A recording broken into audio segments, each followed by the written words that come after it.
அழகான ஏதேன் தோட்டம். ஆரம்பத்தில் கடவுள் வானத்தையும் பூமியையும் விலங்குகளையும் பறவைகளையும் படைத்தார். பிறகு களிமண்ணால் பூமியின் முதல் மனிதனை படைத்தார். அவனுக்கு ஆதாம் என்று பெயரிட்டார்.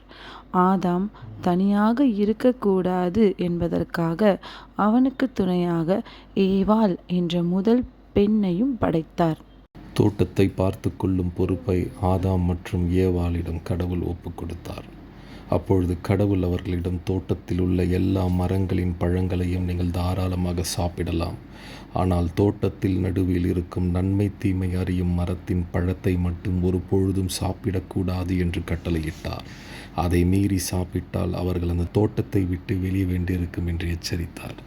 ஒரு நாள் ஏதேன் தோட்டத்திற்குள் ஒரு தந்திரமான பாம்பு வந்தது.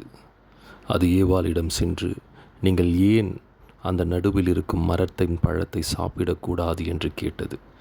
ஏவாள், அதை சாப்பிட்டால் நாங்கள் இறந்து விடுவோம் என்று கடவுள் சொல்லி இருக்கிறார் என்றாள். அதற்கு பாம்பு, அப்படியெல்லாம் நீங்கள் இறக்க மாட்டீர்கள்.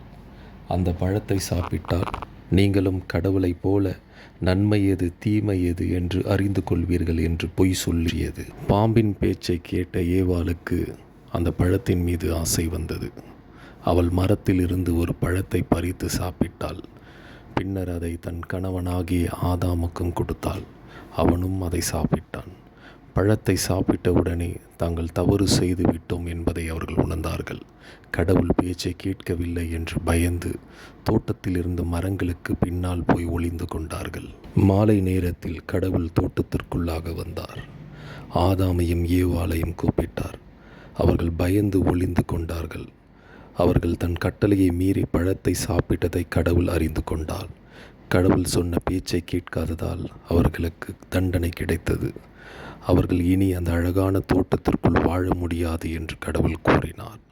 அவர்களை தோட்டத்தை விட்டு வெளியே அனுப்பிவிட்டார். அதற்கு பிறகு அவர்கள் உணவுக்காக உழைத்து சாப்பிட வேண்டியதாயிருந்தது.